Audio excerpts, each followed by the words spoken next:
Dom Pedro II, o imperador do Brasil de 1841 a 1889, era um homem muito culto. Antes de completar 9 anos, ele já dominava o francês e o inglês. Falava e lia com fluência também o italiano, o grego, o latim, e poucos sabem que ele também era exímio conhecedor do hebraico, que acabou se tornando seu idioma predileto. Consta que o Dom Pedro II se interessou pelo hebraico ao caminhar um dia pelos jardins do Palácio Imperial e encontrar um dicionário. Como ele era um homem muito erudito, resolveu ter aulas e se tornou fluente na língua. E essa habilidade em ler e escrever o hebraico com perfeição surpreendia os seus convidados judeus. Na ocasião, ele fez uma recepção a judeus da Alsácia e recebeu-os falando em hebraico. E ficou muito zangado porque eles não falavam nada de hebraico. Então ele disse: que judeus são vocês que não sabem a língua do seu povo? Essa história contada por Sônia Tales e muitas outras estão nesse livro escrito por ela, Dom Pedro II e seus amigos judeus.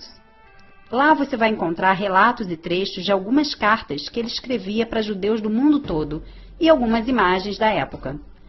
Nessa foto, por exemplo, está o último professor de hebraico do imperador, o Dr. Christian Seibold, que acabou se tornando um amigo pessoal.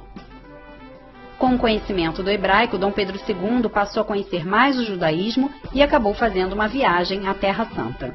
E em todo lugar que ele ia, ele procurava entrar nas sinagogas e ficava quietinho num canto, como se fosse uma figura simples. E todos se deslumbravam quando ele começava a falar em hebraico perfeitamente e era o imperador do Brasil. Ele também fazia traduções, fez versões de Camões para o hebraico e traduziu parte do Velho Testamento para o latim. Na época do Império, por conta da Inquisição, era proibido cultos não católicos no Brasil. Mesmo assim, eram realizadas secretamente cerimônias judaicas nessa época.